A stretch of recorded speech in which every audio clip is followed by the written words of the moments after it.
ने हमसे हमारे आगे हाथ जोड़ जोड़कर 1 रैंक 1 पेंशन के नाम पर वोट मांगा था और आज 9 रैंक 9 पेंशन का ड्रामा बनाकर हम युवाओं को बेरोजगारी में धकेल दिया है।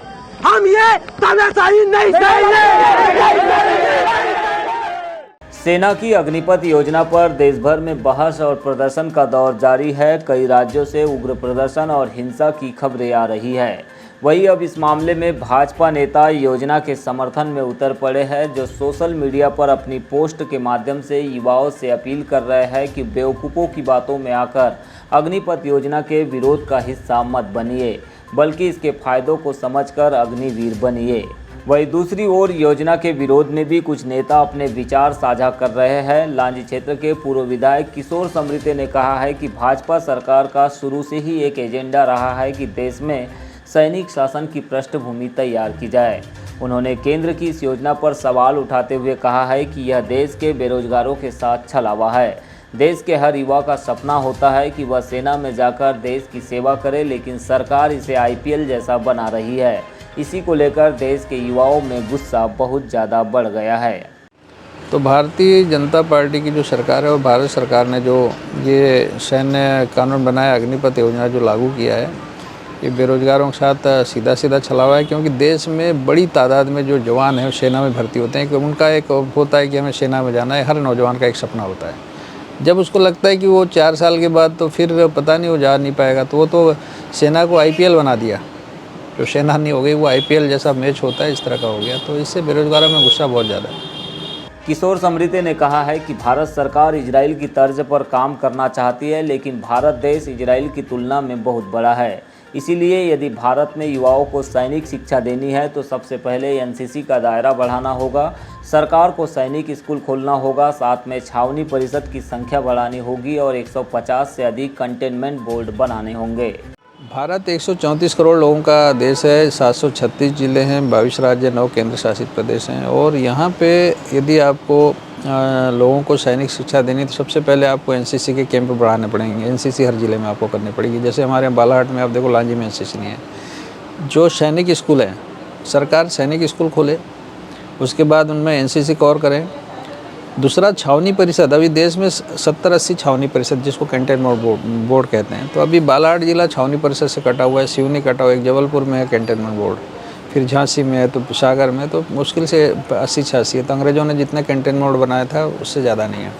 अभी कम से कम 150 कंटेनमेंट बोर्ड होना चाहिए। सेना का पूरा विस्तार करने की ज़रूरत है। तो अभी हमको बेहतर मिलिट्री आपको बनाना है। आपकी जो आर्मी है वो चीन की रॉयल आर्मी से तेज़ होना चाहिए।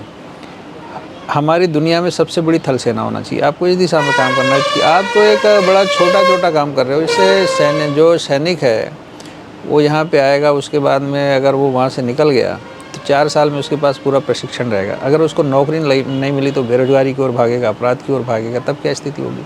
आपने बोला कि उसको इतना पैकेज मिलेगा, ये मिलेगा, पता नहीं 10 साल बाद देश में मुद्रास्फीति की क्या दर होगी और उस पैसे की क्या वैल्यू होगी। तो एक सेना में एक सम्मान होता है। लोग, सेना इस तरह की नहीं है। सेना से जो लोग रिटायर होते हैं उनका एक रिस्पेक्ट होता है। तो सेना का सम्मान खत्म होगा इन सब चीज़ों में, सैनिकों का सम्मान खत्म होगा। अग्निवीर योजना पर भाजपा के लोग फायदे गिना रहे हैं, जिसे लेकर भी किशोर समृते ने तंज कसा है। उन्होंने कहा है कि ये वही लोग हैं जो GST और नोटबंदी लागू होने पर फायदे गिना रहे थे। ये वही लोग हैं जो कृषि कानूनों के फायदे गिना रहे थे और बाद में इन कानूनों को सरकार को वापस लेना पड़ा है। उन्होंने कहा है कि इस योजना को हर हाल में जनभावनाओं को ध्यान में रखकर सरकार को वापस लेना होगा, क्योंकि पुलिस के दम पर पूरे देश में सरकार नहीं चलाई जा सकती है। ये वो लोग हैं जिन्होंने जब GST लागू की तब भी उसके फ़ायदे गिनाए, जबकि GST में 100 से ज़्यादा संशोधन करने पड़े। GST ने इस देश में नमक सत्याग्रह हुआ, लेकिन 5 से 14% नमक के ऊपर टैक्स लगा GST।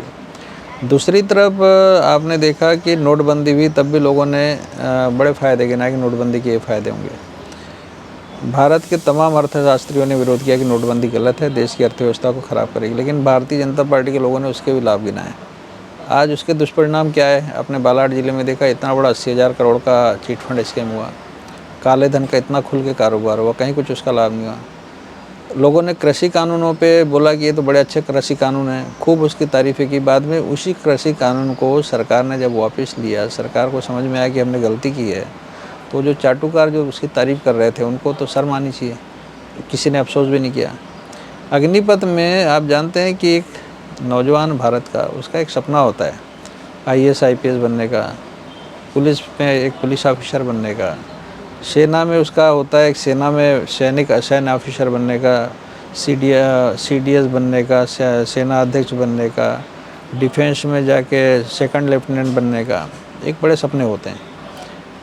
तो उस सपने को आपने चकनाचूर कर दिया। अब 4 साल में वो आदमी क्या करेगा, क्या बनेगा? 4 साल में आप भर्ती करोगे, निकाल दोगे, उसके बाद कैसे क्या होगा? स्थायी कमीशन उसको नहीं मिल पाएगा, कुछ नहीं मिल पाएगा। तो जिन लोगों ने कभी सेना के बारे में सोचा नहीं वो क्या बताएंगे। दूसरी बात, इजराइल जो है इजराइल का सिस्टम ऑफ अपने, इजराइल बहुत छोटा देश है, 23,000 वर्ग किलोमीटर का देश है, और ठीक है उसका एक अपना काम करने का अंदाज है, लेकिन भारत बहुत बड़ा देश है और भारत की आर्मी अपने आप में चाइना के बाद सबसे बड़ी आर्मी है। तो हमें दुनिया में अपने तरीके से काम करना है, तो हमें तो अपनी सैन्य शक्ति बढ़ाना है, हमें बहुत ताकतवर देश बनना है। तो उस दिशा में सरकार ने सोचा नहीं, और सरकार ने एक अस्थिरता पैदा करने के लिए, याद होगा आपको इंदिरा जी जब इमरजेंसी लागू हुई थी तो सेना में बगावत हुई थी। जयप्रकाश नारायण ने मतलब सीधा सीधा बोला था कि भाई सेना को भी सामने आना चाहिए इमरजेंसी के खिलाफ। तो सेना भी एक बार हिल गई थी, लेकिन सेना ने अपना धैर्य कायम रखा, JP की बातों में नहीं आई। लेकिन अगर सेना सड़क पे आती तो इंदिरा जी को अपदस्थ कर दिया जाता। यहाँ ये ऐसा इस दौर है अग्निपथ पे कि 10 से 11 राज्यों में विरोध हो रहा है। भारतीय जनता पार्टी के कार्यालय फूके जा रहे हैं, रेलवे ट्रैक रोके जा रहे हैं, बसें जलाई जा रही है। तो इतना बड़ा अगर बेरोजगारों ने सड़कों पे आने का फैसला लिया है तो सरकार को बैक होना चाहिए, पीछे आना चाहिए। सरकार को हठधर्मिता नहीं दिखानी चाहिए, क्योंकि आपको नहीं पता है 6 महीने पहले अमेरिकी गुप्तचर एजेंसी CIA ने कहा था कि भारत जो है गृह युद्ध की कगार पे खड़ा है। भारत में है जो है आंतरिक हालात बहुत ख़राब है और भारत में बेरोजगार कभी भी सड़कों पर उतर सकते हैं। अभी आपने देखा नूपुर शर्मा का मैटर जैसे हुआ, पाकिस्तान की ISI ने अंदर से अपना PFI को सीधा संदेश दिया, सिमी को संदेश दिया, और सीधा एक देश में इस तरह की स्थिति बनी कि हिंदू मुस्लिम जैसे हालात हुए, कानपुर में दंगे हुए। अभी जरा सी बात हुई अग्निपथ में, आपने देखा 11 राज्यों में बिल्कुल हिंसक झड़पें होने लगी। तो सरकार को अपनी गुप्तचर एजेंसियों को सजग रहते हुए उसकी बातों को भी सुनना चाहिए और चाटुकारों और चापलूसों से दूर हट के जनहित के बारे में सोचना, जनता के बारे में सोचना।